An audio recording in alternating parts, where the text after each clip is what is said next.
Bonjour et bienvenue dans cette nouvelle vidéo. Aujourd'hui ça va être une courte vidéo conseil de lecture sur les folklores, les contes et les mythes du monde entier.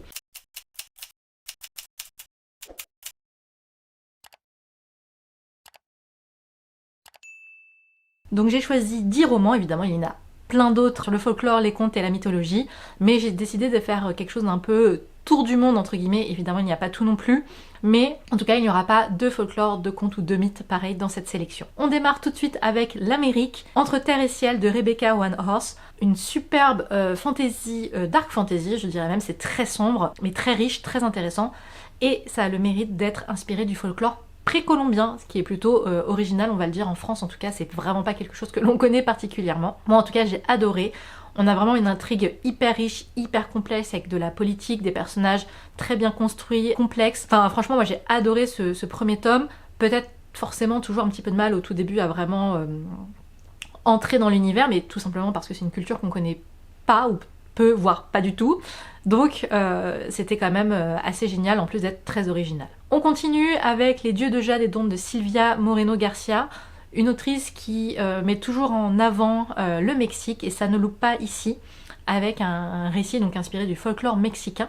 On va être sur une écriture qui est toujours très évocatrice, je trouve, avec elle. Elle sait vraiment faire des ambiances assez riches en termes de couleurs, de dépaysement. Enfin, on a vraiment l'impression de voyager avec elle. Donc voilà, sur le Mexique et le folklore des différentes divinités, Les Dieux de Jade et d'Ombre restent une référence. On traverse l'Atlantique et on arrive en Europe avec Le sang et la mer d'Adrienne Thomas sur la mythologie grecque. Alors c'est un choix un peu particulier dans le sens où c'est une réécriture de Jason et la Toison d'Or, mais avec le twist très spécifique à l'auteur qui est de rajouter un côté un peu steampunk, automate, rouage, et ça marche super bien, de telle sorte que dans cette réécriture du mythe de Jason, on va entendre parler des Atlantes, donc cette fameuse population disparue, engloutie, mais c'est très bien amené, c'est presque plausible, on a envie d'y croire. C'est vraiment une des meilleures réécritures de mythologie grecque que j'ai pu lire récemment. Donc c'est celle que j'ai choisie pour la Grèce, mais alors évidemment, sur le sujet, ce ne sont pas les réécritures qui manquent. J'aurais presque pu faire une vidéo sur la mythologie grecque, elle toute seule. On monte avec Cœur de sorcière de Geneviève Gornichek. Ici, on est sur un one-shot de la mythologie nordique. Et oui, figure de femme forte, mythologie nordique. Évidemment, je n'allais pas parler de Neil Gaiman et de sa mythologie, trop facile. Donc voilà, on va être sur quelque chose de beaucoup plus, je dirais pas forcément sombre, mais en tout cas, déjà on prend le point de vue d'une femme, ce qui est très différent. Et ce ne sont pas forcément toujours les mêmes personnages, c'est-à-dire les Thor, Loki, etc. Donc ça, je trouve ça toujours très intéressant. Et en un seul tome, ça a toujours le mérite d'être souligné.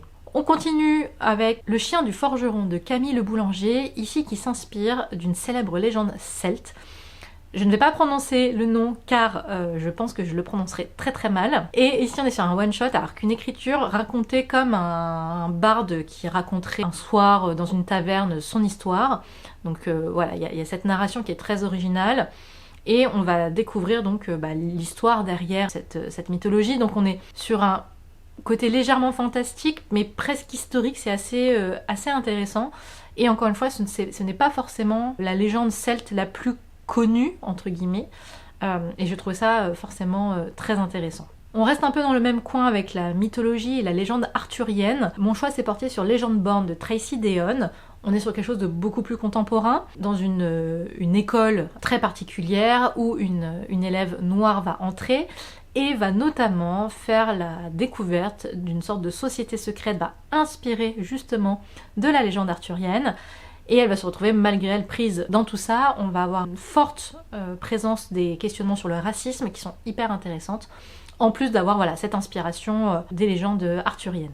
On termine l'Europe avec le folklore slave et La maison aux pattes de poulet de Jenna Rose Nettercott, que j'ai lu récemment et c'est le premier qui m'est venu à l'esprit, même si j'aurais très bien pu parler de Déraciné de Naomi Novik pour le folklore polonais. Mais celui-là est très intéressant parce que donc ça s'inspire de la légende de Baba Yaga, qui est peut-être une des légendes les plus célèbres du folklore slave, mais réécrite avec une ambiance très sombre, très intéressante.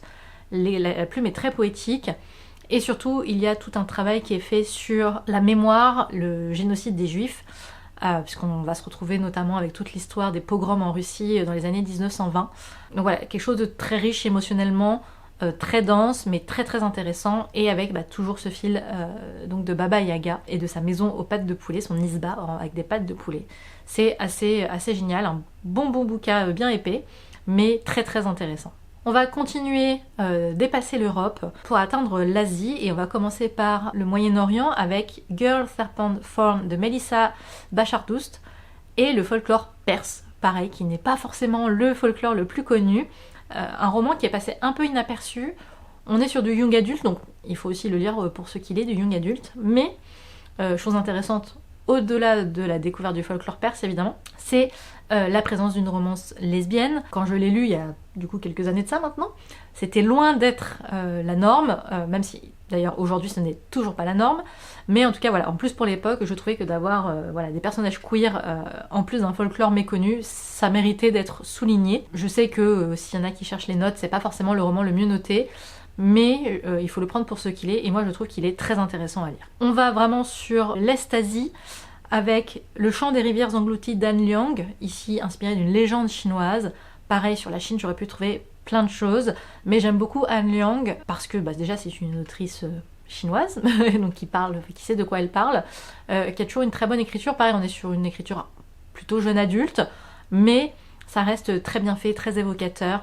J'ai adoré d'elle If You Could See the Sun. Ça, vraiment, c'est pour moi une très bonne idée. J'aurais pu évidemment parler de R.F. Kuang et de la guerre du pavot, même si on est plus sur l'histoire de la Chine que le folklore, et c'est pour ça que je ne l'ai pas choisi. Et on termine avec la Corée, la fiancée du dieu de la mer d'Axi Oh, pareil, plutôt jeune adulte, cette fois-ci une légende donc coréenne, où on va suivre une héroïne qui se sacrifie pour atteindre un monde souterrain, un autre monde, et évidemment elle va vivre plein d'aventures là-bas. Et pareil, c'est très intéressant, la Corée est aussi un pays qui monte beaucoup en, comment dire, c'est un peu la mode en ce moment, avec pas mal de livres écrits sur cet univers, sur le folklore coréen. Mais j'avais beaucoup aimé celui-là, qui avait été une bonne surprise. Pareil, encore une fois, avec il est ce qu'il est, ça reste du jeune adulte, mais très bien fait, très intéressant. Pas mal d'émotions, donc pareil, pour moi c'est une très bonne recommandation. Voilà, 10 idées de romans pour découvrir des folklores d'un peu partout dans le monde. Encore une fois, je le dis, évidemment il y en a plein d'autres, mais cette vidéo aurait duré beaucoup plus longtemps, et pour chaque folklore j'aurais pu trouver d'autres romans. Encore une fois, c'est un choix tout à fait personnel, mais si tu en connais qui sont tout aussi bien, que tu as envie de mettre en avant, n'hésite pas à laisser un commentaire, et on se retrouve très vite pour une nouvelle vidéo. Ciao ciao.